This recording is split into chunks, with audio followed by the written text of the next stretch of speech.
En France, les caméras de vidéosurveillance sont de plus en plus nombreuses dans l'espace public. Elles filment 24 heures sur 24, 7 jours sur 7 et aident les policiers municipaux dans leur traque contre la délinquance. Elles captent les flagrants délits.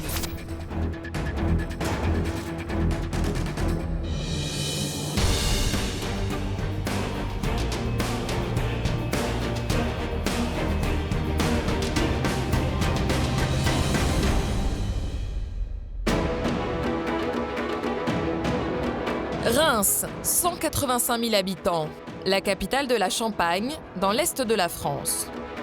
Une ville sous haute surveillance, car ici, la municipalité a choisi de lutter pied à pied contre la délinquance et la criminalité. En 10 ans, des caméras sont apparues dans tous les quartiers. Et certains habitants en redemandent. Il faut des caméras partout, moi, je trouve, parce qu'il n'y a pas assez de sécurité. Aux abords des collèges, elles aident les policiers à surveiller des bandes. Ah, lui, là, c'est des bouts de bois, mais... Face à la violence de certains jeunes, caméras et policiers parviennent parfois à éviter le pire. À 2 couteaux de cuisine, 10-20 cm de lame. Ça, dans tout le corps, ça fait mal, hein. Certains quartiers, ravagés par la drogue, on a 3 consommateurs en cours, là. Des joints. doivent être rendus à la population. Pourquoi vous avez plus comment ça? Vous avez été vu par les caméras, monsieur?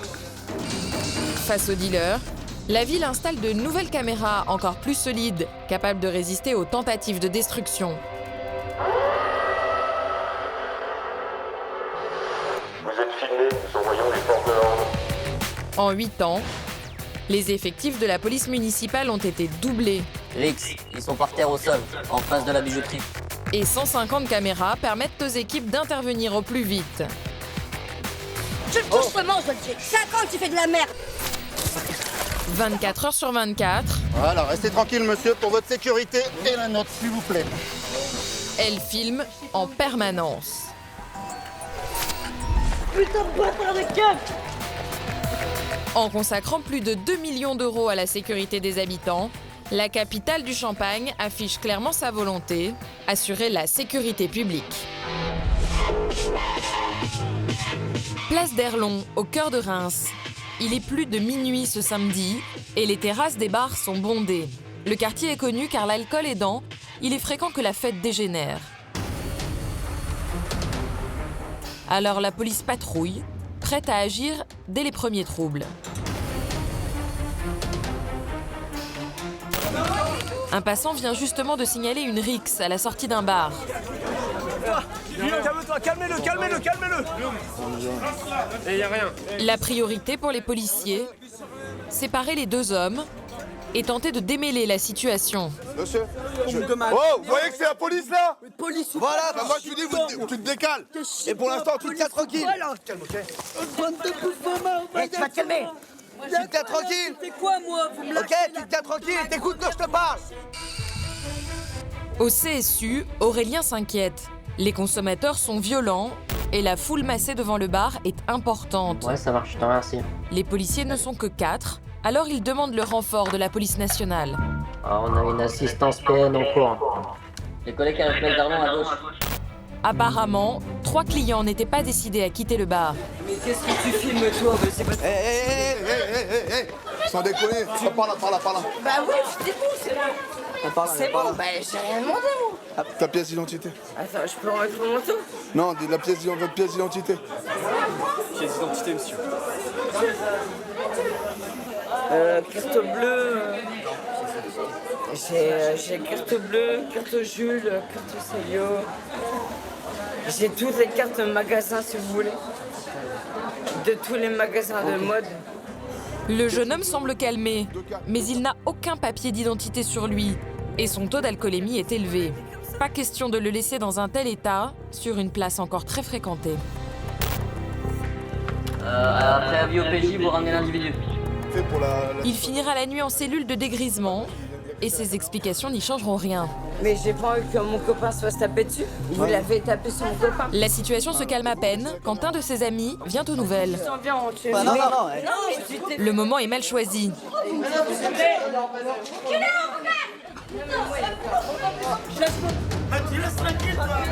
Pour éviter que les bagarres ne reprennent, les policiers écartent le copain et emmènent l'autre au commissariat, où il passera la nuit afin de reprendre ses esprits.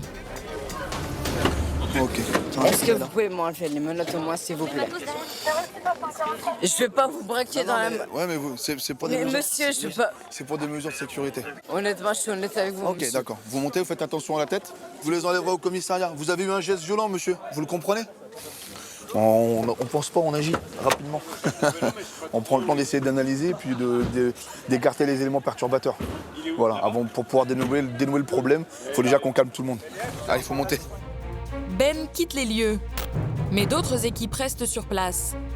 Les bars ferment les uns après les autres et de nouveaux incidents pourraient se déclencher. À quelques mètres des fourgons de police, le jeune homme écarté un peu plus tôt est en train de passer sa colère sur un vélo. L'homme peut être dangereux. C'est parti en vrille totale.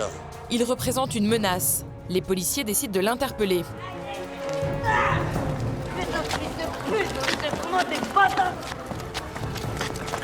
Putain de bâtard de keuf! Aïe aïe! Putain, arrêtez là! Aïe aïe aïe! Aïe! Putain, arrêtez là! En route vers le commissariat, Ben et le prévenu se lancent dans une petite explication de texte. Ouais, équipage 138, prise en charge de l'individu, on fait route vers le CC. Moi, individu, moi? Vous êtes un individu, monsieur. Oh, quand même. L'être humain, c'est un individu. Un individu, c'est pas une insulte. Bah si, j'ai l'impression d'être insulté. Bah non, on est tous des individus. Bah non. On n'a pas dit qu'on avait pris en charge le méchant, Bah le voyou, si. le brigand. Mais si, j'ai l'impression que mais je tous suis des individus. C'est un mot. Non, j'ai l'impression d'être un gros voyou. Mission accomplie pour les équipes. Grâce à leur présence sur le terrain, aucun accident grave n'est à déplorer. S'il n'y a pas une intervention, soit de la police municipale ou nationale, bah, ça peut être beaucoup plus grave, quoi. Les violences, si les violences continuent, bah, il peut y avoir des blessés graves. Là, ça va, ça a été endigué à temps. 2 des fauteurs de troubles sont déjà en route pour le commissariat. Quant au 3e, il donne toujours du fil à retordre aux policiers. Il passera lui aussi la nuit en cellule de dégrisement et l'un d'entre eux fera l'objet d'un rappel à la loi.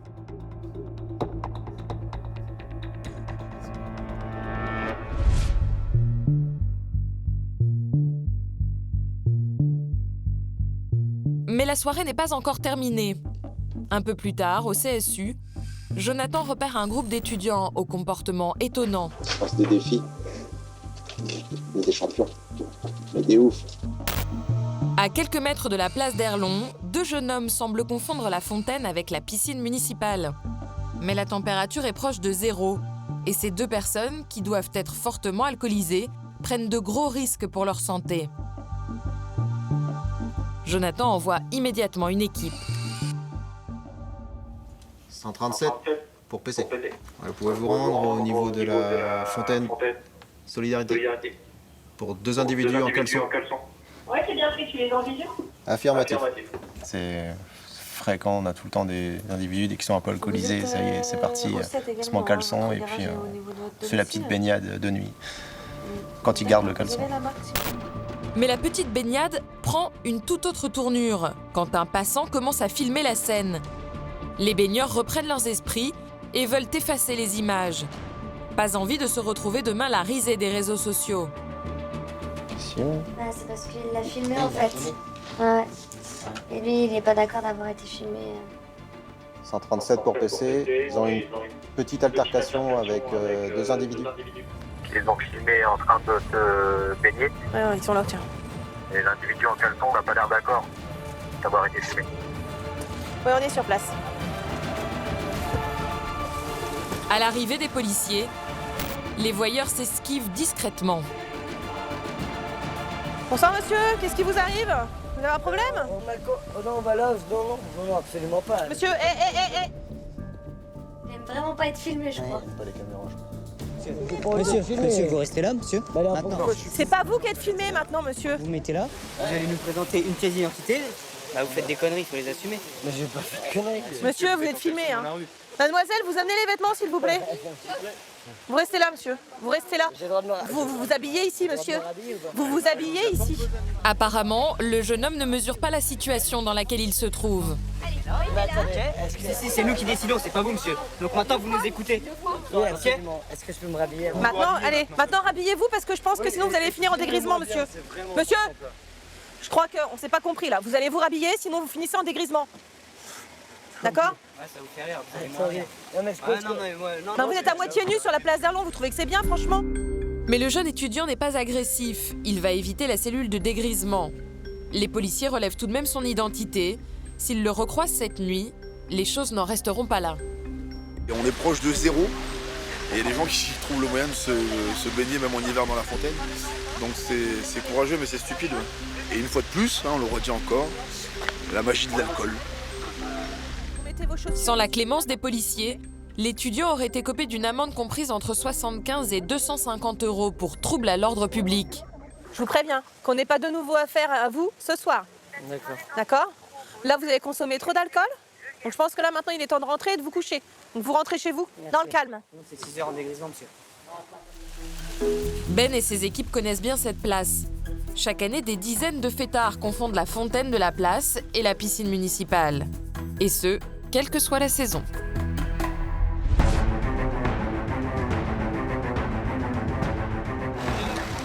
Peut-être des morceaux jusqu'à là. Il est 2h30 du matin quand un accident vient de se produire en plein centre-ville. Oh la gueule, t'as vu? Parce que ça a bien cartonné. Sur place, une seule voiture. Le choc a été violent, probablement un face-à-face. Des pièces du moteur ont été éjectées, les 2 airbags déclenchés et de la fumée se dégage encore du capot. Aucune trace de l'autre véhicule impliqué, aucune trace non plus du conducteur. Les policiers sur place contactent le CSU qui n'a pas assisté à l'accident en direct. Bien sûr, si on voit pas un mec courir, vous demandez plus. Parce que là, je suis dans le secteur là où il a lâché le véhicule. Il aurait pu se repartir. Après, il peut repartir n'importe où à pied. Pendant que le centre de supervision continue ses recherches, sur le terrain, les policiers tentent de comprendre. Oh la vache, ça pue le frein maintenant. Enfin, l'embrayage. À une trentaine de mètres, le second véhicule impliqué dans l'accident. Une Mégane, elle aussi très abîmée. Ah, il est barré. Il est barré. 77. Viens, on va faire un petit tour dans les promenades. Là encore, personne dans le véhicule. On n'assume peut-être pas l'accident ou on a peut-être des choses à se reprocher en plus de l'accident. Où sont passés les occupants des 2 voitures? Un homme se présente sur les lieux, c'est le conducteur de la première voiture. Sous le choc, il avait marché un peu pour reprendre ses esprits. C'est garé. La chose c'est une personne de 20 ans à peu près, une vingtaine d'années. Je suis passé au feu vert et il y a une voiture qui m'est rentrée dedans. J'ai pas eu le temps de voir ni la voiture, ni le... J'ai juste vu les phares en fait. L'homme est blessé à la jambe et au sternum. Il a eu beaucoup de chance. On peut imaginer que c'est certainement suite à une soirée peut-être alcoolisée, puis des gens qui ont pris la fuite. La situation est confuse. Le conducteur est emmené au commissariat pour y faire sa déclaration. Quand tout à coup, un homme se dirige directement sur le véhicule accidenté. Oh, d'accord, c'est pas celle-là. Pourquoi vous venez faire ça, monsieur? Vous cherchez notre voiture? Ouais. Oui, pourquoi vous la cherchez? Non, pas celle-là, c'est ma Mégane, je cherche une Mégane. Ouais, c'est votre Mégane, on sait où elle est. Pourquoi vous la cherchez, monsieur? Parce que c'est mon véhicule. Mais qui c'est qui conduisait la Mégane? C'est mon gamin. Il est où votre enfant? Je sais pas. Si je viens, c'est que je sais pas. Ce monsieur est le propriétaire de la voiture qu'il avait prêtée à son fils pour la soirée. Il m'a appelé. Il m'a dit qu'il a fait avec sa voiture, mais pas, c'est tout. Votre véhicule, il est là-bas. Donc, bah ouais, on va aller voir. Vous allez voir le véhicule? Non, mais on va comme ça. C'est pas pour la voiture. Vous venez, monsieur? La priorité pour les policiers est de savoir où est passé le fils de ce monsieur. Pourquoi a-t-il quitté le véhicule? Et pourquoi a-t-il appelé son père après sa fuite? À la limite, est-ce que vous pourrez rappeler votre fils? Lui dire qu'il J'ai vienne pas de directement. téléphone, j'ai pas de téléphone. Ah, je me prends même pas le téléphone, je sais même pas. Curieusement, le père dit ne pas connaître le numéro de téléphone de son fils. Je sais pourquoi il s'est barré. Il a dû paniquer et puis... Ah oui, mais là, à la limite, ce serait bien... Je sais. Là, faudrait qu'il revienne, quoi. Le conducteur est âgé d'une vingtaine d'années et il est jeune permis. En abandonnant son véhicule, il a commis un acte grave. Les policiers arrivent à convaincre le père de retrouver le numéro de son fils. Et comme par hasard, ça ne prend que quelques secondes. Le jeune homme décroche immédiatement et donne une version étonnante. Oui, la police. On vous a volé votre voiture il y a 1 heure. Bah, le problème, c'est que nous, on a votre papa qui s'est présenté à vous et qui nous a confirmé que vous étiez au volant justement du véhicule. Donc il nous a jamais parlé que le véhicule avait été volé. Ah bah si. Ah bah non, il n'y a pas d'erreur, il était avec nous. Ouais. Selon le jeune homme, la voiture aurait été volée peu de temps avant l'accident. Il n'y serait donc pour rien, mais les policiers ne croient pas cette version. Père et fils sont convoqués au commissariat. Donc il nous dit que son véhicule a été volé, qu'ils sont descendus faire pipi avec son collègue et que quelqu'un a pris le véhicule, voilà. Alors que son père, lui, nous dit que justement, il a prévenu qu'il avait eu un accident de voiture. Voilà. Donc là, ça correspond pas. Ce qu'il met dedans, c'est que son père, il s'est pointé. Au cours de l'audition, le jeune homme reconnaîtra sa responsabilité dans l'accident. Alcoolisé, il a grillé un feu et percuté l'autre véhicule. Sous le choc, il a pris la fuite. Jeune conducteur, il n'est pas prêt de reprendre la route, car il va devoir attendre 1 an avant de repasser son permis. Et il écopera en prime d'une amende pour ivresse au volant. Au même moment, au CSU, les opérateurs observent une scène étonnante sur leurs écrans. Les caméras braquées dans un quartier résidentiel filment un jeune homme qui se promène dans les rues, quand tout à coup, il escalade l'immeuble et accède au premier étage. Marjolaine assiste en direct au flagrant délit. Pour elle, il pourrait s'agir d'un cambriolage comme il y en a souvent dans ce quartier. Immédiatement, elle visionne à nouveau les images pour donner une description précise à la patrouille. Plus d'informations concernant l'individu. Il est porteur de lunettes, cheveux bruns, 1m70-75 environ. C'est vrai, mais c'est pas en bas? Non, c'est au milieu à peu près. Moi, le tricelage du milieu. Là 141 sur place. En moins de 2 minutes, Ben et son équipe arrivent sur place. Marjolaine ne lâche pas des yeux le présumé cambrioleur. On est arrivé à voir qu'il est monté sur le toit du kiné. il redescend. L'individu vient de redescendre, hein. On a le visuel dessus, il est au niveau du kiné pour les équipages.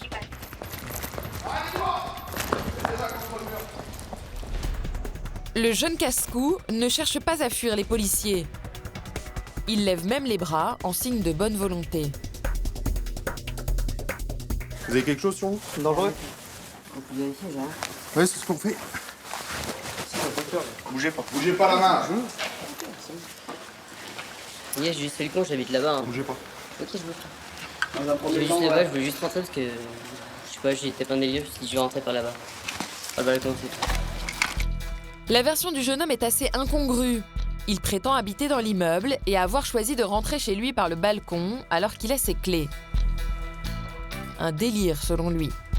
Mais Marjolaine, qui a souvent assisté à ce genre de scène, n'en croit pas un mot. Non, mais c'est bien connu qu'il y en a qui font ça, ils voient ici les porte-fenêtres. Des terrasses sont mal fermées, ils rentrent et puis... Il fuit de chez ses parents. Mais... cambriolage comme ça, j'en ai fait des termes. Dans ce quartier, les appartements cossus attirent les cambrioleurs. Rachel, aidée par ses collègues, va vérifier s'il y a eu ou non effraction. Mais avec son équipement, pas facile de jouer les cascadeuses. L'occasion est trop belle pour Ben de chambrer sa collègue. Ah, monsieur Bourré a réussi. Hein. Je suis léger aussi. Vous êtes en train de dire que l'alcool est violent ou pas? Commencez pas. Je rigole, je mets un petit peu d'humour, détendez-vous. Asseyez-vous. Je peux comprendre. Mais notre monte en l'air ne portait pas de gilet pare-balles ni d'équipement. Pousse. Yes. Une fois délestée de ce surpoids, Rachel accède au premier étage.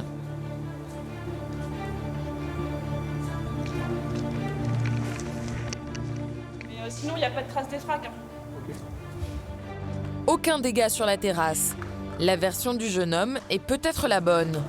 Mais vu le quartier, les policiers ont des doutes. On peut supposer plein de choses. On peut supposer qu'il est venu faire un repérage. On peut supposer qu'il est venu par opportunité, essayer de voir s'il n'y a pas une baie vitrée qui est restée ouverte. Voilà. On voit tout l'intérieur, ce qui a éventuellement de valeur et qui peut être dérobé, les écrans plats, etc. Quand on voit que c'est des intérieurs qui sont déjà quand même bien fournis. Et, c'est un secteur qui est quand même qui a une bonne réputation. Et, Ben tente de comprendre. Honnêtement, je suis un peu bourré, j'ai juste voulu aller voir. Donc en fait, vous vouliez accéder par chez vous? Je voulais aller chez moi par là-bas. Par la terrasse, comme ça, là? C'est exactement ça. Voir si vous pouviez rentrer chez vous, c'est ça? C'est exactement ça. Et voyons que vous ne pouviez pas rentrer chez vous par la fenêtre pour être descendu alors que vous avez vos clés. Exactement. Donc oui, c'est vrai, effectivement, ça j'ai fait une débile, je dis, quoi. bon, c'est débile ce que je fais, je descends et je vais rentrer chez moi. D'accord. On peut vérifier si habite là déjà. Les explications du jeune homme ne sont pas très convaincantes. Vous dites que vous avez voulu accéder d'abord, vous avez longé tout le long là? Il a escaladé le balcon du premier étage au numéro 28, mais il habite au deuxième étage sur un autre palier. Ben l'escorte à son domicile pour vérifier qu'il habite bien l'immeuble. Ok, c'est bon. Pas la peine d'ouvrir, on va descendre. Ouais. Okay. Le jeune équilibriste dit vrai. Il a bien les clés de son domicile. Mais au CSU, Marjolaine croit toujours à la tentative de cambriolage. Sur les images, elle a repéré un élément qui conforte sa version. Elle le signale aux policiers sur le terrain. Donc nous, à la caméra, on voit qu'il dissimule son visage en mettant la capuche à plusieurs reprises, à regarder de gauche à droite pour voir s'il n'est pas vu. Marjolaine continue à avoir des doutes sur l'honnêteté du jeune homme. Il est emmené au commissariat et sera placé en cellule de dégrisement avant d'être interrogé. On vous appose les moyens de coercition, juste à cause de votre état alcoolisé. Vous n'êtes pas quelqu'un de méchant.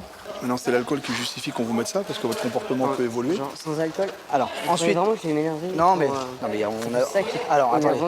D'accord. Ensuite, là, vous allez être présenté à un médecin, d'accord? Au service des urgences, pour être avant d'être placé en dégrisement. En dégrisement? En dégrisement, c'est ça. Et je passe combien de temps de dégrisement? C'est 6 heures.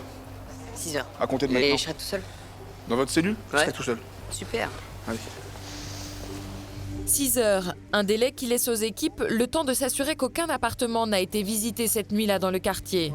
Quant à notre acrobate du dimanche, en cas de plainte, les policiers connaissent maintenant son identité et pourront facilement le retrouver.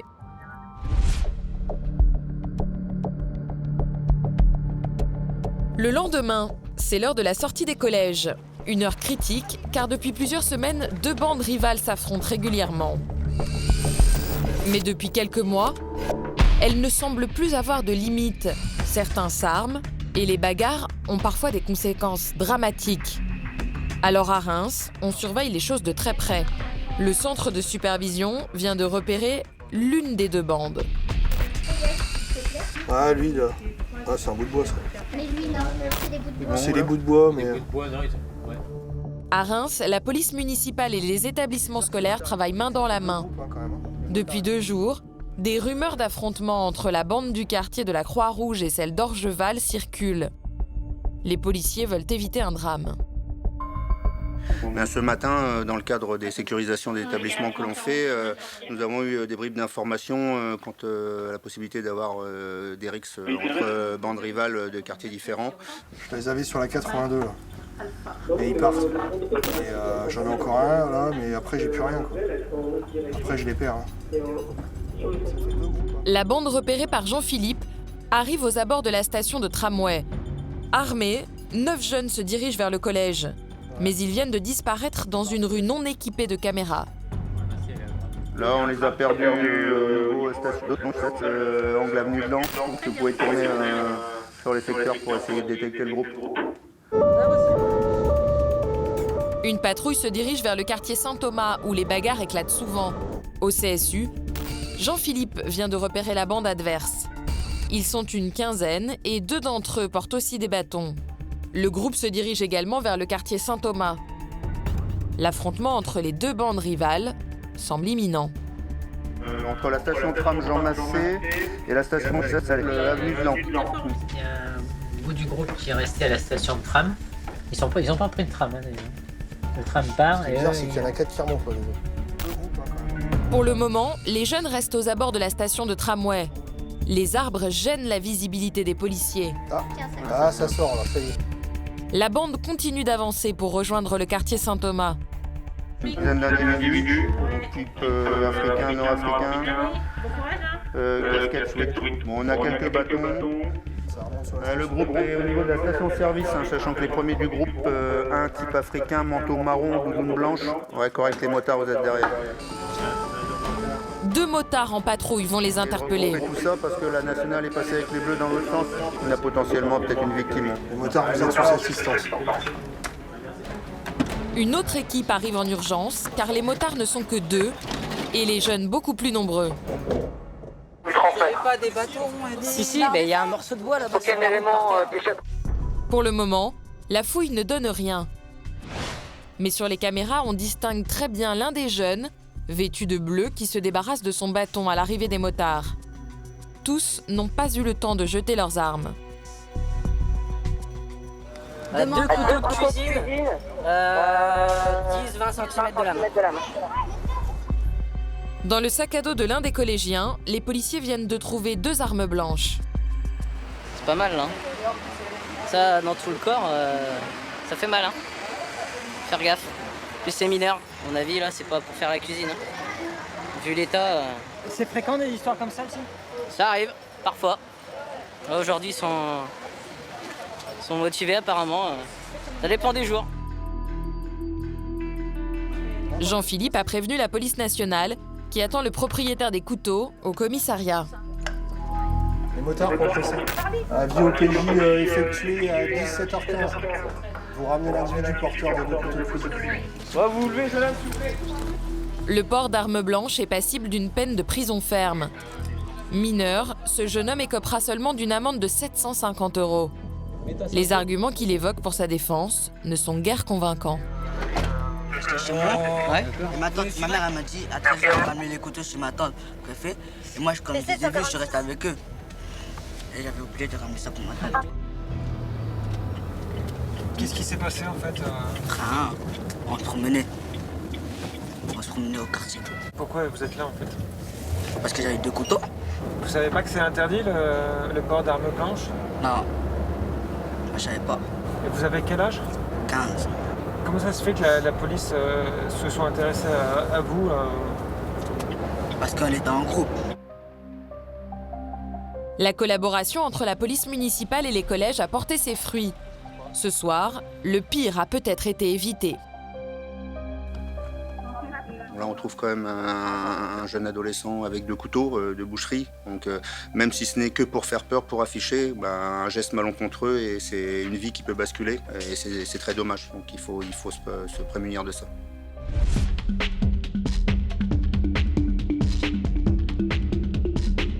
Quelques heures plus tard, c'est de nouveau la place d'Erlon où les fêtards se retrouvent en fin de semaine qui mobilise les policiers. Ce soir, malgré le froid, les terrasses sont bondées.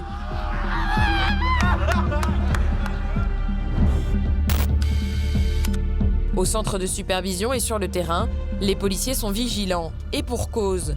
L'an dernier, plus de 250 bagarres ont éclaté dans le quartier. Essentiellement le week-end. Ouais, pour les équipages proches du centre-ville, pour le PC. On a le videur de l'établissement Lemingway qui vient de nous appeler. Il a un individu qui est relativement violent à l'intérieur de l'établissement. Le vigile d'un bar vient justement d'appeler les policiers. Un client sème le trouble et commence à se montrer violent.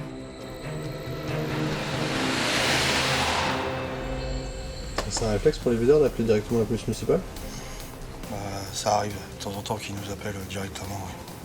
sachant que les équipages y passent plusieurs fois dans la journée, mais surtout dans la soirée, et prennent aussi contact physiquement avec eux, quoi. Donc, 138 vu pour votre arrivée sous assistance. 2 équipes de police sont envoyées immédiatement sur place. Des moyens importants car l'établissement est rempli et si une bagarre se déclenche, les choses pourraient très vite dégénérer. Au bout du comptoir, un colosse d'une quarantaine d'années, 1,90 m, plus de 100 kg. À l'arrivée des policiers, il semble s'être calmé mais il refuse de quitter l'établissement. À sa gauche, le vigile avec une écharpe rayée ne le quitte pas des yeux.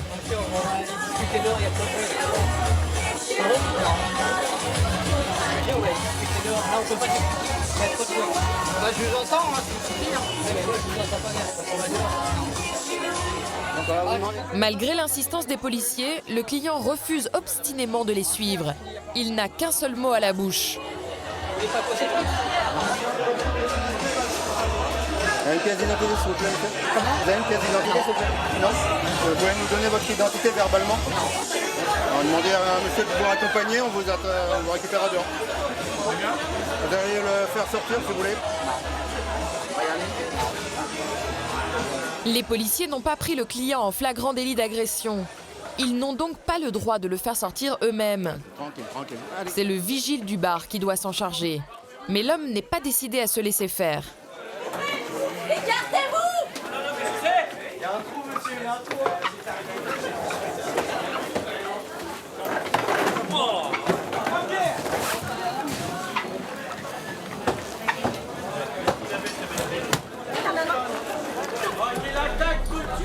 Dès la sortie du bar, les policiers doivent s'y mettre à 3 pour écarter l'homme de la terrasse, en douceur. On l'exfiltre derrière les bagnoles. L'homme est imprévisible et du genre costaud. S'il s'énerve, les tables en terrasse risquent de voler et les clients aussi. Hop, on reste tranquille. Vous voulez bien voir quand même si on va procéder sur vous une palpation de sécurité? Non. Monsieur, s'il vous plaît, on va vous procéder sur vous une palpation de sécurité. Voilà, restez tranquille, monsieur, pour votre sécurité et la nôtre, s'il vous plaît. Ça a l'air compliqué, puisque c'est une force de la nature, le monsieur. Il n'a pas l'air d'être très coopératif. Identité. Vous avez consommé de l'alcool, monsieur? Vous êtes drôlement vindicatif? Oui. Allez, on va le passer, on le fout en IPM. Allez, tranquillement. Attends, on finit de le palper. Rien de dangereux d'illicite sur vous, monsieur? J'ai ma Ouais, c'est dangereux peut-être, je sais pas. Ah, si t'aimes ça dans ton Monsieur, je vous demande de pas être outrageant, s'il vous plaît. Je t'emmerde. Ouais, si. PC de 137, on va prendre l'individu en IPM. Ah, c'est bien pris. Impossible pour les policiers de raisonner l'homme. Et sa violence les inquiète. Une seule solution, le placer en cellule de dégrisement. Mais il ne va pas être facile à convaincre. Faites un avis au public. Monsieur, restez tranquille, s'il vous plaît. Mets-le dans le... Non, tranquille, c'est rien. L'un des policiers vient de recevoir un violent coup de tête. Au total, ils doivent s'y mettre cette fois à 5 pour maîtriser l'homme. Apparemment, celui-ci n'aurait pas consommé que de l'alcool. Un coup de boule, moi. Un coup de poing par le collègue. Comme la victime est très alcoolisée, peut-être sous produit, on fait attention de ne pas le blesser. Et on évite aussi les coups puisqu'il est plutôt violent. Donc, principale chose à faire, c'est d'éviter de le blesser. Prendre attention à lui parce que lui n'est plus en mesure de prendre attention à lui. Une fois dans le véhicule, 2 policiers restent à l'arrière pour maîtriser l'homme et protéger leurs collègues d'une éventuelle agression.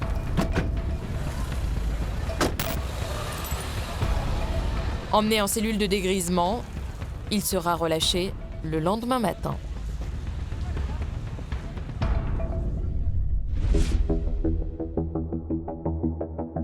Au centre de supervision urbain, Florian entame sa permanence de nuit. Il repère un groupe de SDF dans une rue du centre-ville. C'est ici, au pied du distributeur de billets, que les sans-abri ont l'habitude de se retrouver. Début d'altercation, la rue de l'étape, ça se court après. Plusieurs SDF viennent de quitter les lieux en courant. L'un d'entre eux manque même de percuter une voiture dans sa course. Rix, ils sont par terre au sol, en face de la bijouterie.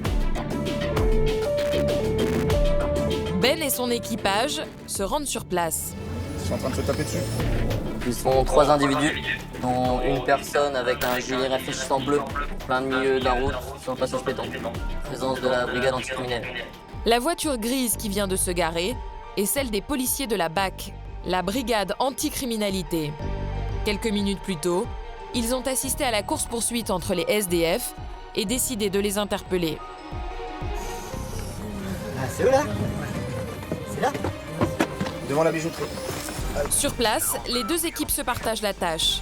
La police nationale isole le suspect qui semble être à l'origine des troubles et la police municipale tente d'obtenir des explications auprès de la femme au gilet bleu. Madame, restez avec moi. On va pas se mettre sur la route, on va se mettre là. Vous venez là? Ok. Ok, vous me racontez ce qui s'est passé? En fait, moi, je suis la fondatrice de l'association, là. Oui. Qui m'occupe de tous ces gars-là. Ils m'ont appelé parce qu'il y avait un gros problème. Excusez-moi, ce que j'ai couru Ouais, y a pas à 50 ans, c'est plus de mon âge. Voilà, donc ils m'ont appelé, ils m'ont dit, Zaya, tu peux venir. Ils m'ont appelé, ils étaient 3 à m'avoir téléphoné parce qu'il fait de la merde. D'accord. Il a déjà tapé un de mes salariés qui est là-bas, il lui a pété l'épaule. D'accord. Là, ils s'en est pris à Dooms. Cette femme qui porte un gilet bleu aide les gens de la rue grâce à son association. Vous demandez qui se porte un autre? Elle connaît bien les SDF du quartier. Et celui qui porte un bonnet blanc crée des problèmes depuis longtemps. Juste avant la bagarre, il avait frappé violemment un des membres de l'association. Bah, lui, c'est mon salarié. Il lui a pété l'épaule. Voilà. Lui, il a niqué l'épaule. Donc voilà, quoi. Après, à un moment donné, il faut arrêter, quoi. Monsieur, ça s'est passé quand l'histoire de l'épaule là? Il y a une demi-heure. Elle est cassée votre épaule? Est-ce que vous avez vu les pompiers? Vous n'avez pas vu les pompiers? Non? Donc ce qui serait bien, c'est quand même de voir les pompiers. Pendant que Ben tente de démêler la situation, l'homme au bonnet blanc recommence à s'énerver. Dis à ton pote qu'il enlève ces trucs-là. C'est bon. Dis à son pote qu'il enlève tes trucs. Moi aussi, je te mange. Je te mange. tout de Eh, suite. madame. Je le touche, je te mange, je le dis. 5 ans que tu fais de la merde. Ouais, c'est toi qui l'as niqué là. Tu peux pas travailler maintenant. Est-ce que vous souhaitez porter plainte, monsieur? Non, ça se fait pas trop, ça, dans la rue. Bah non, même si ça se fait pas trop dans la rue, je veux dire, on peut pas rester à se faire taper dessus non plus dans la rue, quoi. Ben tente de convaincre le salarié de l'association de porter plainte. Ce serait l'occasion d'interpeller ce SDF qui cumule les problèmes de violence depuis des années. Mais le salarié vient de la rue lui aussi. Et il hésite. C'est très compliqué de convaincre les gens qui sont issus de la rue de faire des dépôts de plainte. Finalement, le blessé déposera plainte contre le SDF. La police nationale l'emmène au poste où il fera sa déposition. Putain! Il sera ensuite orienté vers une unité de soins pour remettre son épaule.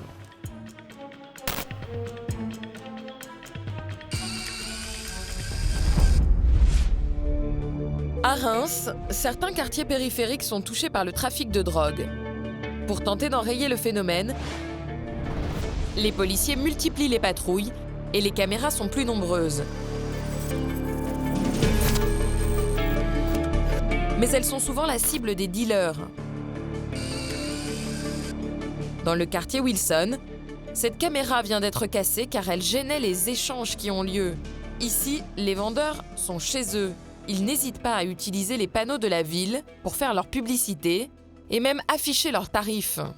C'est tous les grammages qui sont proposés sur le quartier. Donc on a 10 grammes, 20 grammes, 30 grammes pour le shit, le cannabis. Et au-dessus, on a cocaïne indiqué 1 gramme, 2 grammes. Donc c'est les proportions qui sont proposées aux clients. Quartier Orgeval. Rodéo, trafic de stupéfiants, règlement de compte, voitures brûlées. C'est le quotidien des habitants qui sont inquiets. 3 voitures brûlées. Ben voilà. Je voulais faire. Il n'y a pas assez de caméras pour le quartier. Il faut des caméras partout, moi, je trouve. Parce qu'il n'y a pas assez de sécurité, moi, je trouve. Pour lutter contre le trafic, les policiers supervisent l'installation d'une caméra nouvelle génération. Bonjour. C'est bon, l'installation se passe bien? Impeccable. Ouais. Il n'y a pas de souci, il n'y a pas eu de problème ce matin? Aucun problème. D'accord, impeccable. Vous avez combien de temps? Dans les quartiers dits sensibles, la ville installe ses caméras dernier cri, réputées indestructibles. Des modèles blindés, est équipé de capteurs. Au moindre choc, un phare halogène s'allume, une sirène retentit et le CSU est immédiatement alerté. Démonstration.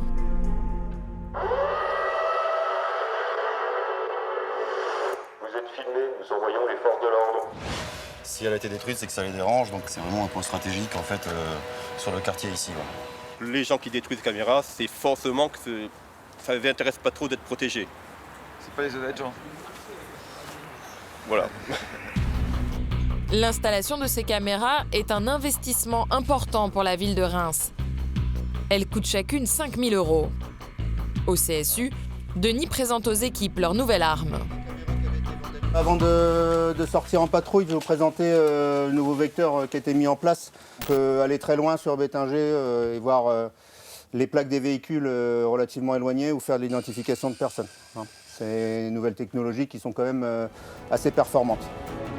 Le soir même, la caméra est repérée. Le premier accueil est plutôt sympathique. Mais l'après-midi même, elle a été la cible d'une première tentative de dégradation. Première journée de la caméra, ouais. Donc pour l'instant tout va bien.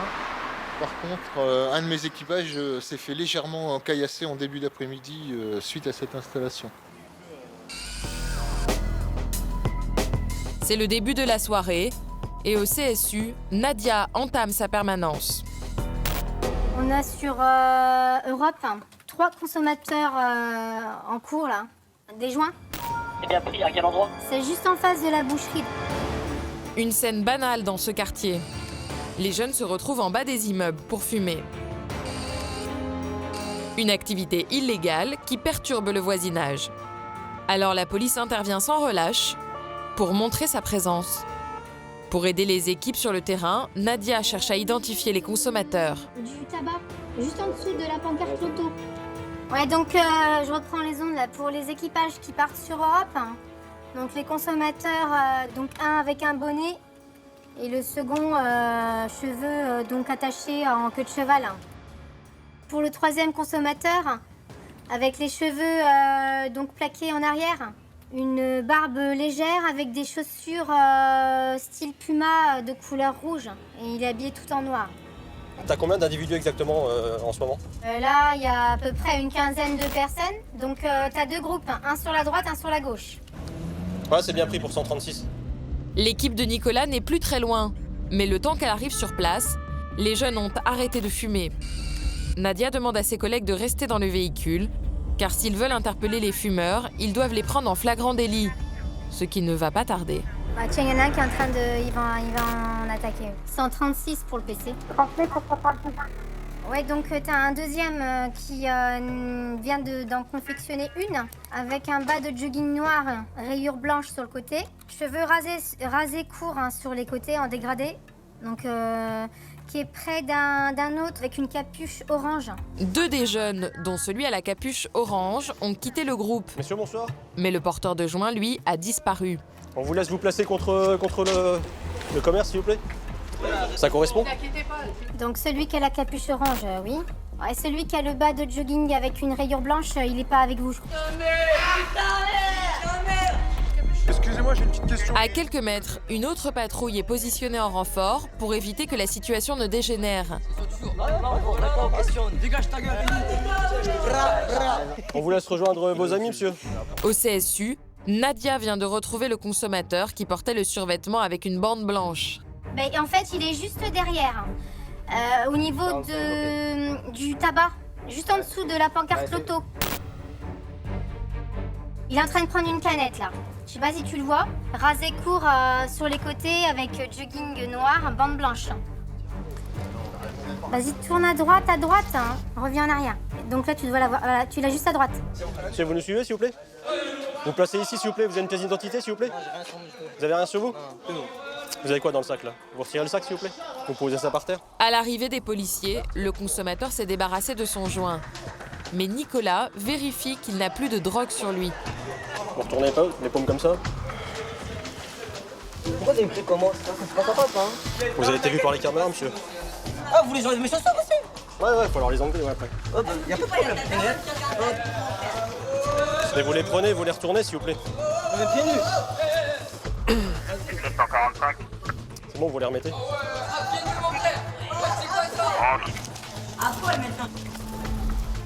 Ah monsieur, mon manteau c'est pas... Ouais. C'est pas une serviette là, hein. C'est une capote. Dans son sac, pas de drogue, juste des feuilles à rouler. Les policiers n'ont aucune preuve pour arrêter le jeune homme. Il peut continuer sa soirée. Tout va bien? Ah ça va, alhamdoulilah. C'est sûr. Dans 43, on bouge. Aucune arrestation n'a été effectuée ce soir. Mais les équipes continuent leur patrouille avec un objectif clair, occuper le terrain. Au CSU, Aurélien reçoit un appel de détresse. Son correspondant est sous le choc. Il vient d'assister à une agression. D'accord, vous avez une description à nous donner pour que les agents puissent les reconnaître? D'accord, et le vendeur qui s'est fait agresser, il peut pas donner de description, lui? C'est ici, dans ce kebab, que les faits se sont déroulés. Un client a frappé le serveur. Pourquoi il vous a agressé? Parce qu'il voulait un kebab et... Non, il était trop bourré, je pense. Ah, ok. Ouais, et sans motif particulier, vous le connaissez pas? Non. Vous avez une description, non? L'employé est encore un peu hagard. Tout s'est passé très vite. Le client n'a pas apprécié de devoir attendre sa commande. Alcoolisé, il a saisi un objet sur le comptoir et l'a lancé à bout portant en direction du serveur.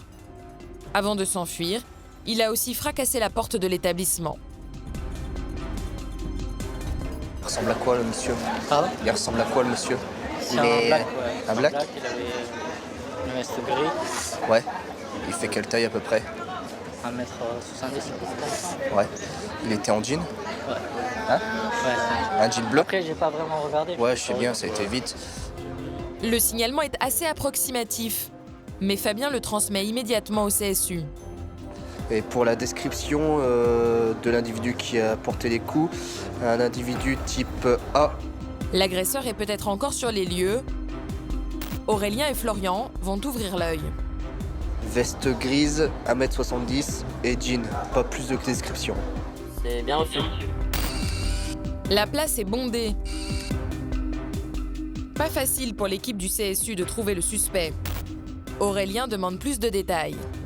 Concernant la description, là, au niveau du pull gris, vous savez si c'est un pull gris uni ou gris bande blanche et compagnie? Le pull du gars là, qui vous a porté les coups, il était comment à peu près? Son pull? Son pull était gris, ouais. Il n'y a pas de motif. Kaki. Un veste gris kaki. C'est une veste ou un pull? Ouais, une veste. Ah, ça serait plus une veste gris kaki. Mais le propriétaire du restaurant, cet homme en noir, vient d'arriver sur les lieux. Et il dispose d'un élément intéressant pour Fabien. Ce qu'il y a, c'est qu'on a pas beaucoup de descriptions, quoi. C'est vrai? Ouais. J'ai la caméra, je vais regarder. Hein. C'est la Je vais caméra aller là? voir là, ouais, bah, ça va se passer sous mes yeux là. Je vais regarder. Ouais, ça marche. Le propriétaire a équipé son restaurant d'un système vidéo. Il peut retrouver les images sur son téléphone portable. Le groupe il est là. On y voit le groupe de jeunes entrer dans le kebab. Ils sont nombreux, 7 au total. Au début, rien à signaler, mais la situation va vite dégénérer. Lui là qui met les coups? Ouais, là c'est parti. Et là on le voit prendre le pot rouge, le fameux gars à la casquette rouge, c'est pour ça que je vous ai... Il prend le pot rouge dans la main, on le voit le prendre à la main et il lui lance vers la fin. Moi je veux voir lequel a tapé dans la porte, surtout qui m'a pété la vitre là. Donc je sais pas si avec ça on va pouvoir faire grand chose sur l'identité des gars quoi. Ouais. Les images sont floues et ne permettent pas d'identifier l'homme qui a porté les coups. Mais à l'extérieur, un client présent au moment des faits reçoit un appel d'autres personnes, elles aussi présentes durant l'agression. Elles sont en train d'attendre le tramway et pensent avoir reconnu l'agresseur. Attends, reste comme ça 2 minutes, j'ai attendu de parler avec les polices. On a une info, apparemment un client aurait reconnu l'agresseur. Et l'agresseur serait arrêt de tram rue de Velle, direction Robert Debray. Au CSU, Florian a repéré quelqu'un qui pourrait correspondre au signalement. L'auteur avait pas une capuche blanche? Capuche blanche?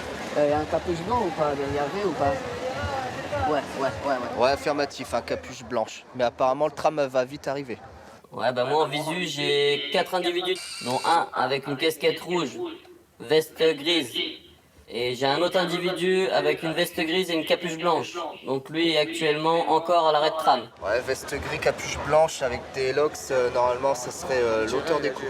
Ouais, affirmatif. Il est avec un soda à la main. Le temps presse. Fabien décide de demander à l'un des serveurs de venir avec lui pour identifier l'agresseur. On y va, monsieur? On va où? Juste rue de Velle, je vous ramène ici après. Ah, vous voulez que j'aille là-bas et je dise c'est lui et... Ouais, dans la voiture, on fait juste passer. On fait juste passer, ils vous verront pas de toute manière. Ça vous... En fait, vous passez avec nous dans le véhicule? Vous mettez un truc sur la tête si vous voulez, mais... Le serveur a tenté de protéger son collègue. Il est couvert de sang. C'est la première fois qu'il assiste à une bagarre dans le restaurant. Il n'a rien vu venir. Ils arrivent à, je crois, 5-6 ici. Ils veulent manger rapidement devant les clients. Donc après, on leur dit qu'il y a une queue et qu'il faut qu'ils attendent. Et ils sont impatients. Et puis après, le ton monte. Et puis il a commencé à insulter. Donc voilà, c'est parti un peu. C'est parti un peu vite. Vous regardez bien? Les vitres du véhicule de police ne sont pas teintées. L'employé n'emmène pas large. Ouais, non, j'ai vu personne. On fait demi-tour. Le jeune homme semble ne pas reconnaître le client violent. Mais Fabien pense plutôt qu'il a peur des représailles. Si le serveur dénonce l'agresseur, celui-ci pourrait facilement le retrouver pour se venger. Je pense pas que ce soit lui. Non, c'est pas lui. Non, c'est pas lui. Ouais, 163 de 170, c'est négatif. Au CSU, les équipes surveilleront les alentours toute la soirée. Mais elles ne mettront pas la main sur l'agresseur. Quant au serveur blessé, transporté à l'hôpital, il finira la nuit avec 3 points de suture et une interruption de travail. À Reims, comme dans d'autres grandes villes, les vols de vélos sont un fléau. Chaque jour, des plaintes sont déposées. Depuis ce matin, 3 vélos ont déjà été dérobés sur le parking de la faculté. Transmettez. 2 personnes sur un scooter qui voleraient des vélos. Vous avez un descriptif des individus? Non, on transmettra après. Négatif. Au CSU, c'est Jean-Philippe qui coordonne les opérations.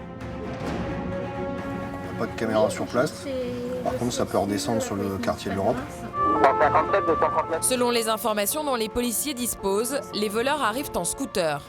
Le conducteur lâche son passager qui repart immédiatement sur un vélo. Une opération rondement menée. Jean-Philippe donne l'info aux équipes.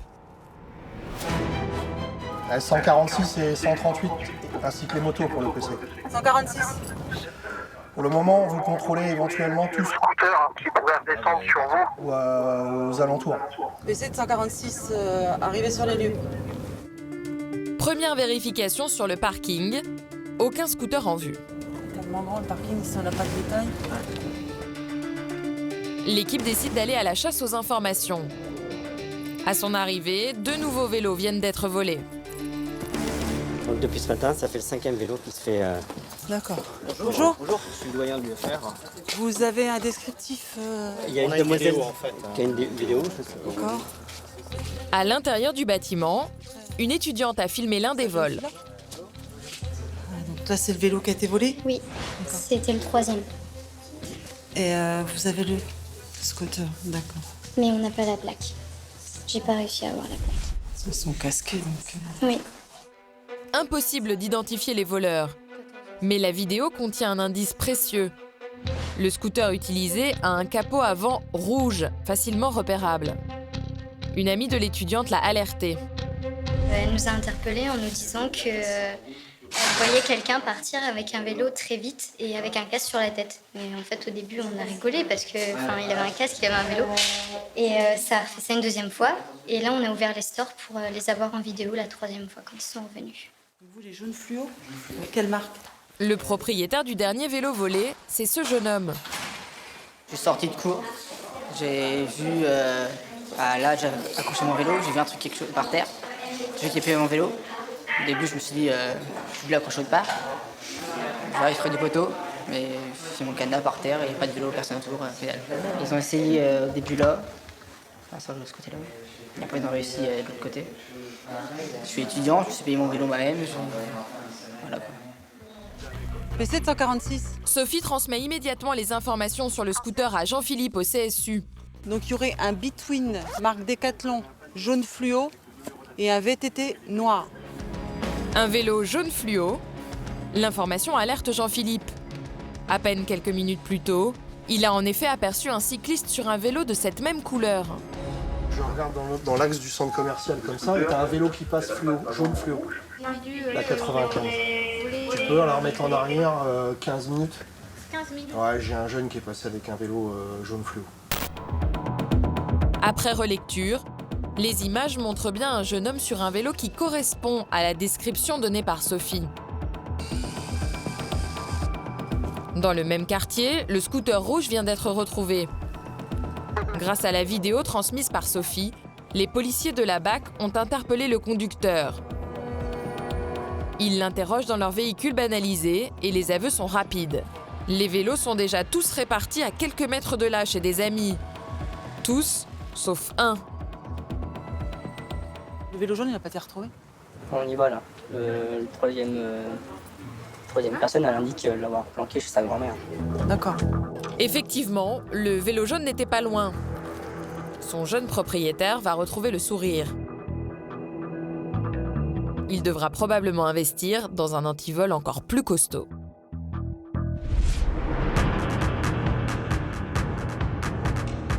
Ce soir, la tension est maximale aux abords du stade de foot. Un match à haut risque va se jouer entre Reims et Paris. Les bagarres entre supporters sont très violentes. Il y a quelques mois, l'un d'entre eux a perdu un œil dans un affrontement. Alors ce soir, toutes les équipes de la police municipale sont sur le pied de guerre pour éviter un nouvel accident.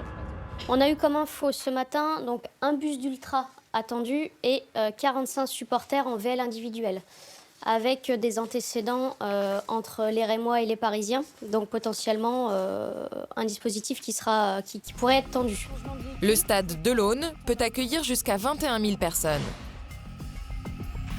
Alors quand une bagarre éclate entre supporters, les mouvements de foule peuvent provoquer des catastrophes. Ça marche? Pas de questions? Eh bien on est parti, on va se mettre en place. À partir du moment où le match est classé à risque, on n'a aucun, pour éviter les croisements, les flux de supporters et rémois et parisiens, on interdit un cheminement piétonnier en fait aux supporters parisiens pour pas qu'il y ait de croisement. Donc les supporters rémois rentrent d'un côté, les supporters parisiens rentrent de l'autre et sont dans ce qu'on appelle un corridor. Le coup d'envoi vient d'être donné. Ben et son équipe sont déjà appelés sur place. 2 supporters rémois viennent d'être exclus du stade pour violence. L'un d'entre eux a quitté les lieux, l'autre, pour l'instant, semble plutôt calme. Bonsoir. Alors, c'est quoi le souci? Est-ce que c'est normal que je paye ma place? Regardez, j'ai payé 2 places, jockey et méalo. Ouais, d'accord. Je suis allé en méalo, je me suis assis, j'ai regardé les adversaires. Ils nous ont cités tous les noms, c'est nous qui se faisons virer. On essaie de rentrer en jockey, ils veulent pas. Allez, regardez les caméras. Monsieur s'est fait sortir pourquoi? Monsieur s'est fait sortir pour insulte envers les Parisiens. Ouais. Donc, ils m'ont sorti de la tribune. Ensuite, moi, j'ai eu ordre du PC. Ouais. Je ne peux plus les faire rentrer. D'accord. Voilà, bah Allez, regardez les caméras, monsieur. Allez, regardez les caméras. C'est aussi simple que ça. Bon, dans tous les cas, vous rentrerez plus ce soir. Il n'y a pas de remboursement, vous rentrerez plus ce soir. Si vous avez été expulsé, vous avez été expulsé. 30 € ça, arrêtez. Ouais. Est-ce que vous avez une pièce d'identité, monsieur, s'il vous plaît? Non, j'ai pas. J'ai ma carte bancaire. Voilà. Quelque chose avec votre nom? Ouais. Et votre copain, il est parti où? À première vue, le jeune homme s'est calmé. Mais Ben doit vérifier s'il n'a pas d'antécédent pour fait de violence. Il appelle le CSU et c'est Béatrice qui va traiter son appel. PCCSU de 140. Oui, pris en visio depuis quelques minutes. Donc je vais te transmettre l'identité d'une des 2 personnes qui a été exclue du stade. Donc son collègue a quitté les lieux. Donc il s'agit de monsieur né le 16. Donc essayez de voir avec la SIC, possibilité de FPR. Le FPR, c'est le fichier des personnes recherchées. La police nationale va signaler si le jeune homme a des antécédents. À chaque match important, l'équipe de Ben explore les alentours du stade. Les supporters savent qu'ils sont systématiquement fouillés à l'entrée. Alors c'est souvent dans les buissons qu'ils cachent des objets pour se battre. Régulièrement, on peut y trouver des barres de métal, des barres en fer, des battes de baseball, des bâtons, ce genre de choses, pour après des règlements de compte, donc généralement suite au match entre supporters adverses, enfin supporters plus on va dire, adverses. Les policiers viennent de faire une découverte étonnante. Bien ça, avec des boules de pétanque. Des boules de pétanque dans des chaussettes. C'est génial ça. Ça c'est pas moi, monsieur. Je trouve ça génial. Des boules de pétanque dans des chaussettes utilisées comme des lance-pierres. Des armes qui peuvent être mortelles. On a l'impression qu'il y a une volonté de tuer. C'est quand même impressionnant pour un match de foot de cacher de pareilles choses dans les fourrés. Ça fait peur quand même de voir cette jeunesse aussi violente. Au CSU, Béatrice vient d'avoir la réponse. Le supporter éjecté du stade n'est pas fiché. Après appel au SIC, pas de FPR. Je vous rends ça. Voilà. Hein, puis on va vous demander de quitter les lieux. Voilà. Bonne soirée à vous. A priori, aucun lien entre le jeune homme et les boules de pétanque. Mais vous allez le voir, Ben va malheureusement croiser à nouveau la route de ce jeune supporter qui n'a pas dit son dernier mot. Il y a des clubs qui s'aiment moins que les autres, moins que d'autres, quoi. Voilà. Il y a toujours des matchs qui sont plus à risque que certains. Au CSU, Béatrice surveille sur ses écrans une bande de supporters éjectés du stade. Des hommes de la sécurité, en tenue orange, rejoints par les policiers municipaux, les escortent. Il s'agit d'un des groupes rémois les plus violents. Il faut les éloigner au plus vite des abords du stade. Opération réussie. Les supporters s'éloignent, mais ils ne vont pas aller très loin. Ils se dirigent vers un bar qui leur tient lieu de quartier général.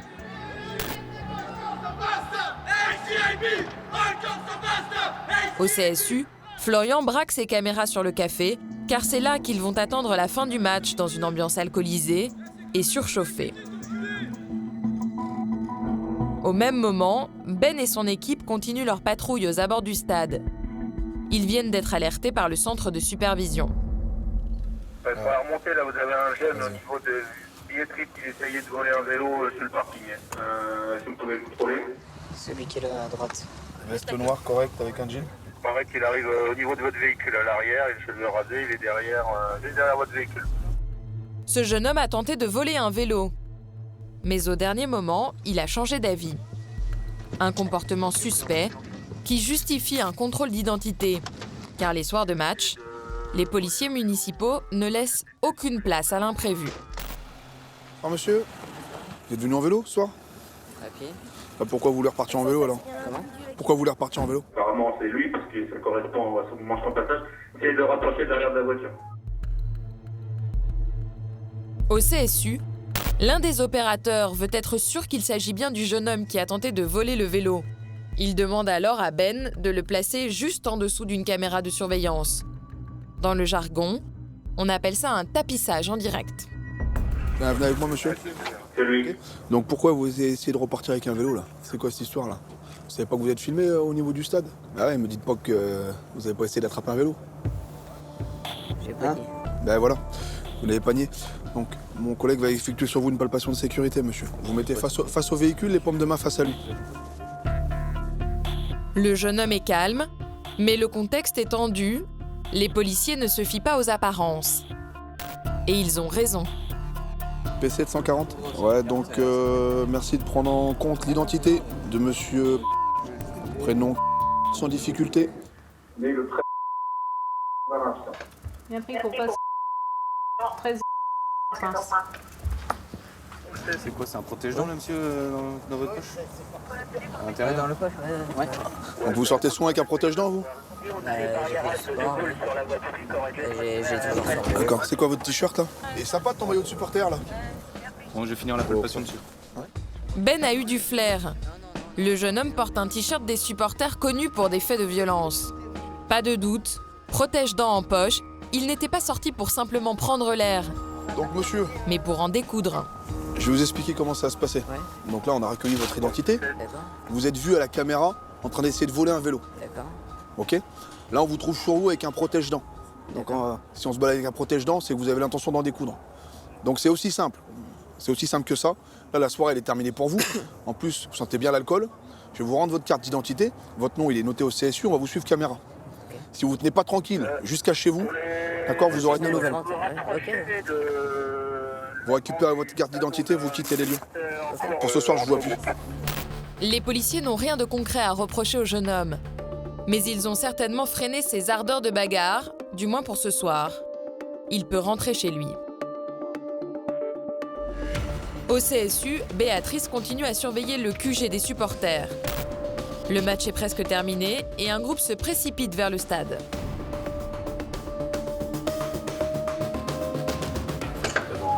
Et à l'ensemble des équipages, donc il y a une dizaine d'individus qui sont sortis du courant en direction du canal. Après, on les perd de vue. Ce groupe est celui qui avait été exclu du stade pour violence. Et à l'ensemble des équipages, donc les personnes qui sont parties du en courant, donc ont pris le pont Stalingrad. Ils sont tous partis en courant, donc ils ont peut-être eu l'info qu'il y a un affrontement qui se préparait. À droite de la route, le même groupe continue sa progression vers le stade. Il traverse un parc pour tenter d'échapper aux caméras. Mais quelques minutes plus tard, Richard vient de retrouver leurs traces. Allez, ils arrivent, tiens. Ils sont sur votre gauche. Là, ils sont là. Ouais, on les a en visuel là. On s'arrête, on prend contact. Bonsoir. On va s'arrêter là 2 minutes. Monsieur, on va s'arrêter là 2 minutes. Comme ça évite de jouer au chat ou à la souris. Hein? On s'est déjà vu tout à l'heure? Bah oui, on s'est déjà vu tout à l'heure. J'ai déjà votre identité, vous inquiétez pas. Le jeune homme à la casquette noire qui vient de tenter de s'échapper est celui que Ben avait contrôlé en début de soirée près des buissons, dans lesquels étaient cachées des boules de pétanque. On va faire une palpation de sécurité sur ces messieurs. Premier objectif, relever les identités et vérifier que les jeunes ne sont pas armés. Prénom. 4e individu. On s'assure simplement qu'ils n'aient pas sur eux d'objets dangereux, ou alors des gants coquets, des couteaux, notamment tout à l'heure on a vu un protège-dents, bon voilà, on se doute bien l'utilité qu'ils peuvent en faire plus tard dans la soirée. Fin du contrôle, la fouille n'a rien donné. Les supporters savent que les policiers n'ont rien à leur reprocher, alors ils se montrent provoquants. Ça, on se souvient, le match il se termine dans une demi-heure. Donc... D'accord, bah justement, moi ce que je vais vous dire, hein, je vais vous inviter à rentrer chez vous, hein, tranquillement. Voilà. Ça va sans dire, mais ça va mieux en le disant. Donc le message est passé, vous me dites qu'on se retrouvera, bah, peut-être qu'on se retrouvera tout à l'heure. Maintenant on a l'ensemble de vos identités, d'accord? Donc elles sont notées. Savoir que vous êtes suivi caméra. Hein, voilà, vous connaissez la procédure. Bah, s'il devait y avoir des dégradations, des altercations, eh ben, on sait où vous retrouver dans tous les cas. Que ce soit à Néo, on sait où vous retrouver. Que ce soit au commissariat ou dans les jours. Bonne soirée à vous. Donc là, c'est un groupe de supporters qui a clairement, de supporters rémois qui a clairement envie d'en découdre, hein, puisqu'ils nous disent entrée de jeu qu'on va se retrouver tout à l'heure. Maintenant, il n'y a pas d'infraction pour l'instant, donc on peut juste les suivre caméra. Et puis, on en est toujours au stade de la prévention. Voilà, mais ça annonce la deuxième partie de soirée, malheureusement. PC pour équipage 139 et 140. Les individus sont repartis, ils nous ont promis de se revoir tout à l'heure. On les invite à rentrer chez eux, garder les identités sous le coude et essayer de les garder à la caméra. J'ai reçu bien pris. Donc le groupe a l'air de rejoindre un autre petit groupe de 5-6 personnes. Ouais, correct. De toute façon, ils nous ont dit clairement qu'ils attendent la fin du match. Là. Le match se termine. Ce soir, grâce au travail des policiers, aucun incident n'a eu lieu à l'extérieur du stade. On débriefe rapidement là. À l'intérieur, quelques tensions, mais rien de grave. Match un peu tendu, hein. On a eu pas mal de bagarres dans les tribunes, des gens qui sont obligés de sortir en amont, beaucoup de sièges à rager, des fumigènes. Je laisse rentrer, vous ferez une fin de service 23h30. Merci. Bonne soirée. Merci, au revoir. Chaque année, plus d'une 50aine de matchs mobilisent les forces de l'ordre. Un exercice que la police municipale maîtrise bien, grâce à l'appui des caméras. Dans le quartier de la Croix-Rouge, Classées zone de sécurité prioritaire, les caméras ne sont pas les bienvenues et la police municipale doit souvent les remplacer. Mais cet après-midi, le CSU reçoit un appel un peu surprenant. Ils sont au niveau du parc, vous dites? Selon les informations données par un riverain, des habitants du quartier seraient en train de faire un barbecue sauvage au pied de leur immeuble. Une activité dangereuse, strictement interdite. Jessica contacte une équipe présente dans le quartier. Chef, c'est le PC. Est-ce que vous avez possibilité de vous rendre à l'issue de votre pédestre pour un barbecue en cours? Donc c'est allée des Bourguignons, secteur Croix-Rouge. Oui, est-ce que vous avez le barbecue en visuel? Négatif. Donc apparemment ce seraient 2 individus, un homme et une femme. Ouais, bien pris, on récupère le véhicule et on s'y transporte. Un barbecue sauvage.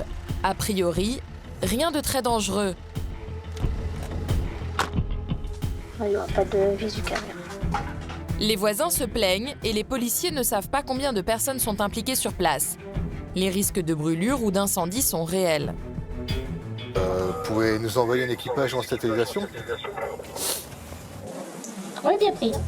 À peine dissimulés dans une petite cour, les policiers aperçoivent le barbecue. Où? PC de 147. On est arrivé sur place. Bien reçu. Bonjour mesdames, je vous demandais d'arrêter votre barbecue. 2 femmes, confortablement installées, sont en train de faire griller de la viande. En guise de barbecue, un vieux baril en fer et un autre plus réglementaire. Des caddies ont été amenés du supermarché pour stocker la marchandise. Des dizaines de côtelettes sont déjà cuites. Pas du tout stressées par l'arrivée des policiers, les 2 femmes s'expliquent simplement. Oui, il y a un mariage demain. Ah, demain? C'est pour ça, oui, c'est pour ça, on est désolé. Vous êtes combien? 250 personnes. Dans ce quartier, comme dans d'autres ici à Reims, les barbecues sauvages se multiplient. La ville a pris un arrêté visant à les interdire, mais ni la loi, ni le froid n'ont dissuadé nos 2 cuisinières. C'est monnaie courante, oui. Bon, l'hiver, c'est relativement rare. Bon, c'est suite à un mariage, apparemment. Mais l'été, c'est très fréquent. On ne serait pas sacrifié pour rester dans le froid comme ça. Oui, mais je comprends bien, oui. Mais je veux dire, vous n'avez pas le droit de faire des barbecues. On n'a pas le droit de faire. On en a vraiment beaucoup, franchement. Ça nous aurait aidé si on nous avait laissé. Arrivé 142 sur l'Arlène. Si les policiers refusent évidemment de laisser aux 2 femmes le temps de finir leur barbecue, ils vont cependant se montrer cléments. Donc pour l'instant, c'est juste une mise en garde, mais si on doit revenir, il y aura verbalisation main à la main. Non, mais il n'y aura rien, je vous dis, monsieur. Oui, mais je crois, oui, bien sûr. Non, vous inquiétez pas. Donc on revient plus. Non, vous inquiétez pas. Ouais. Entendu. Allez, bonne fin d'après-midi. Merci beaucoup. Au revoir, madame. Merci. Au revoir. À Reims, la ville cherche des idées pour désencombrer la circulation des voitures dans le centre-ville. Un tramway a été mis en service et les 2 roues sont de plus en plus nombreux. Il y a 1 mois et demi, 400 vélos à louer ont été installés. Ils sont la nouvelle proie des voleurs et des vandales. Affirmatif, individu en visu, devant le TGI. Et c'était la sécurité à l'arrière de la rue. Donc les 2 individus se dirigent sur la rue Carnot. Jonathan et Marjolaine envoient une équipe sur place. De plus en plus d'utilisateurs de ces nouveaux 2 roues forcent le système de sécurité pour éviter de payer la location. Il prend le vélo sans le mode de paiement, il court avec le vélo pour faire sauter la sécurité qui est fixée dans les rayons. Donc les rayons se cassent et après la sécurité saute et puis il peut utiliser le vélo sans payer. Donc l'individu en gris échange son vélo à votre arrivée. Donc l'individu avec la veste noire, c'est pas lui qui l'a dégradé. Jusqu'à bancaire. C'est le jeune homme en gris qui a volé le vélo, mais les 2 amis ont échangé leur monture à l'arrivée des policiers. Celui-là, c'est le vôtre. Le jeune homme nie complètement avoir volé le 2 roues. Il ne semble pas dans son état normal. Vous avez dégradé le vélo? On l'a trouvé comme ça. Vous l'avez trouvé comme ça? Bah après, on l'a trouvé comme ça. Vous n'avez pas mis un coup de pied dedans? Bah non, c'est pas mon. C'est bon, ouais. Comment? J'ai développé chez moi, c'est pas mon truc à faire ça. Je comprends rien ce que vous dites là. Je l'ai trouvé comme ça. Monsieur, il y a des caméras de surveillance ici. D'accord? Donc vous avez été vu en train de shooter dedans, en train de déverrouiller l'arrière du véhicule. J'ai rajouté un truc, ça sert à rien. Voilà. À Reims, sur les 400 vélos installés, 340 ont déjà été dégradés ou volés en moins de 2 mois. Ils finissent hors d'usage, dans les rues ou même au fond du canal.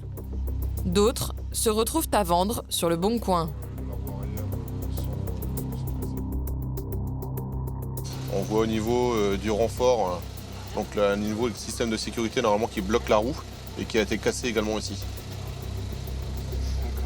Donc ici avec des rayons qui sont cassés sur divers endroits, avec forcément le garde-boue qui se tord également. Grâce à son smartphone, et pour quelques centimes seulement, ces bicyclettes sont disponibles à la location et les usagers peuvent les laisser où bon leur semble dans la ville. Une solution idéale, mais un système anti-vol peut être un peu sous-estimé par les concepteurs. Le truc, il est déjà cassé. Bah en fait, je l'ai pris comme ça, je l'ai poussé comme ça. Après, j'ai monté, j'ai pédalé, et puis voilà. J'ai l'application sur le téléphone. 50 centimes, c'est rien. Bon bah allez, on y va? Suivez le collègue. Les policiers laissent repartir le copain qui n'est responsable d'aucune dégradation. Quant au jeune homme au pull gris, les images sont formelles. C'est bien lui qui a détruit le système anti-vol de la bicyclette. Et les caméras, une nouvelle fois, aident les policiers. Vous saviez que vous étiez fini? Non, moi je sais pas, il y a des caméras. Si j'aurais su, j'aurais dit, vas-y, je le prends pas. S'il y a des caméras, vas-y. Sa version commence déjà à changer. Le jeune homme tente de justifier son geste. Selon lui, l'application ne fonctionnait pas sur son téléphone. J'aurais pu télécharger l'application et je le voyais pas. Le fil il était déjà coupé. Pourquoi vous avez cassé les rayons? Bah, c'est quand je l'ai poussé pour essayer de le DTT. Le quoi? Le quoi? Pour le DTT. DTT? Parce qu'en fait, quand on a essayé de voir si les vélos, les vélos verts. Les quoi? Quand on a essayé de voir les vélos verts qui sont loués. Les vélos verts? Il était de quelle couleur celui-là, le vert? Ils sont tous verts, les vélos à louer. C'est quand même la reconnaître. Les tests ont révélé un taux important d'alcool dans le sang de ce jeune voleur qui est conduit en cellule de dégrisement. Une nouvelle qui le fait réagir violemment. Allez, je vous laisse monter, vous vous mettez au milieu. Donc là, vous allez au commissariat pour dormir 6 heures. Ah, 6 heures d'un. Parce que vous allez dégriser. Je sais, j'étais comme, vous me prenez un terroriste pour un vélo de merde. Mais je le loue. Et attendez. On vous l'a expliqué, monsieur, vous avez consommé un peu trop d'alcool. Je sais, j'ai commencé beaucoup d'alcool. Voilà. Et ça, vous le savez que c'est interdit sur la public. Je porte plainte et j'ai un putain d'avocat. J'ai un écrivain qui va écrire contre vous. Monsieur. Dans la cour du commissariat, plusieurs vélos sont entreposés. 15 jours plus tard, la société de location annonce qu'elle se retire définitivement de la ville. L'initiative aura duré 2 mois. Retour au centre de supervision. Nous sommes vendredi soir, il est plus d'1h du matin. Pour l'instant, rien d'anormal dans une des rues les plus commerçantes de la ville. Une voiture de police patrouille. Rien à signaler. Mais soudain, Jonathan repère sur la caméra de la rue principale une épaisse fumée rose. Elle envahit les écrans de surveillance. Un individu avec un fumigène. C'est un jet d'engin pyrotechnique sur la voie publique, donc c'est interdit. Les policiers connaissent bien ce genre d'incident. Dans la ville, en fin de soirée, il est fréquent que les fêtards allument des fumigènes.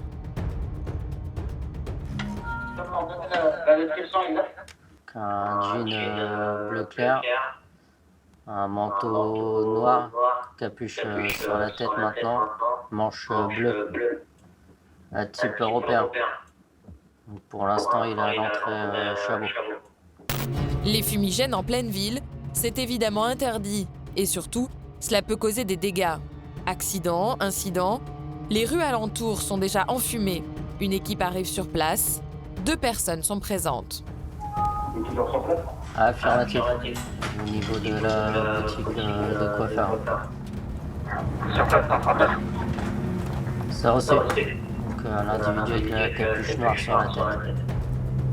Grâce aux caméras, pas d'erreur possible. Aurélien a identifié l'homme qui tenait le fumigène.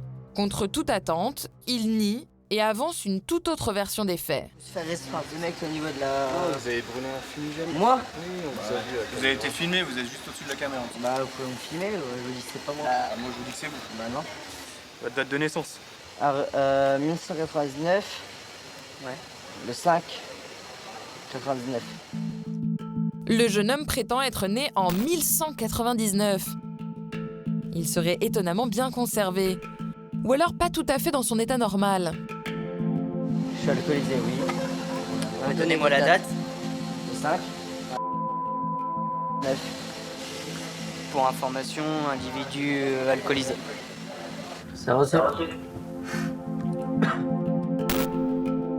Les policiers cherchent le fumigène pour s'assurer qu'il ne risque pas de déclencher un incendie. Aurélien guide ses collègues sur place. Juste au niveau du camion, à droite du panneau centre interdit. C'est pas ça? Il est pété? Ouais, il est pété. T'as un bouquet là. Qu'est-ce que c'est? C'est le fameux fumigène que l'individu a mis en route dans la rue de Velle, qu'on a appréhendé juste à côté là. Ça a été filmé par les caméras. Et ça peut être dangereux parce que on peut allumer des feux. Si ça s'est mis dans une poubelle ou voiture ou quoi que ce soit, ça peut prendre feu. Ça peut mettre le feu. C'est pas vous ça, monsieur? Ça? C'est pas moi. Le jeune homme continue de nier, mais vu son état d'ébriété, en accord avec la police nationale, l'équipe l'embarque au commissariat. Vous pouvez prendre en charge l'individu pour tiers.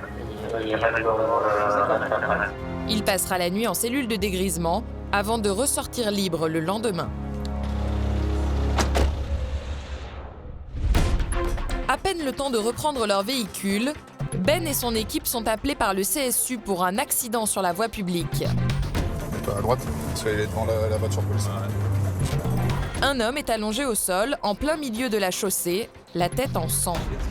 A-t-il été renversé par une voiture qui a déjà quitté les lieux? J'ai pas la tête, monsieur, pour l'instant. Y a-t-il eu une bagarre? Pour le moment, personne ne le sait. 39 transmetté. Éventuellement, vous pourriez faire une relecture au niveau Au CSU, Florian revisionne les images. Je crois que ça suit. T'es au bout là? T'es en lecture? Ouais. Il est déjà au sol. Impossible de savoir s'il a été agressé et par qui. C'est le conducteur de cette camionnette blanche qui a prévenu le CSU et protégé l'homme à terre avec son véhicule. J'étais déjà au sol. Ouais, c'est bien reçu. C'est ici, ça fait mal? Le blessé vient juste de reprendre connaissance. Vous sentez ma main là? Agressé, ouais. Ici. Il s'exprime difficilement et dit avoir été agressé. Lui dit qu'il a été agressé, pas renversé. On va vous demander de quitter les lieux, on n'est pas au spectacle s'il vous plaît. Allez, circulez. Allongez les jambes, monsieur. Allez-y. Allongez les jambes. Ok, l'autre, la deuxième. Le blessé est dans un état préoccupant. Les pompiers doivent le dégager au plus vite. L'opération est délicate. Voilà, allez, c'est prêt. Allez, on retourne, on pivote. Donc visiblement il n'aurait pas été renversé par une voiture, il se serait fait agresser et au moment où il traversait la route, il est tombé inanimé, les gens l'ont vu et ont prévenu directement les sapeurs-pompiers. Qui a agressé cet homme et pour quelle raison? J'ai l'identité du monsieur, donc c'est bien, il m'a confirmé que c'était donc bien une agression. Le monsieur a réussi à livrer quelques explications aux pompiers. Alors moi il me dit qu'il s'est pas fait agresser ici, et apparemment il a son squat qui est dans le coin. D'accord. Il s'est fait agresser dans son squat, et il se peut qu'il ait dû se traîner là. D'accord, ok. J'en déduis ça, j'en suis pas sûr. La piste de l'agression semble probable. L'homme a reçu des coups importants, il souffre d'un traumatisme facial, il a plusieurs côtes cassées. Il s'agirait d'un SDF. Les policiers vont faire une reconnaissance dans son squat. Ah, il y a un lit là. C'est là. Ouais. Ah, il y a ça. Comme dans de nombreuses villes, ici à Reims, il est fréquent que les SDF se battent pour quelques mètres carrés à l'abri des regards.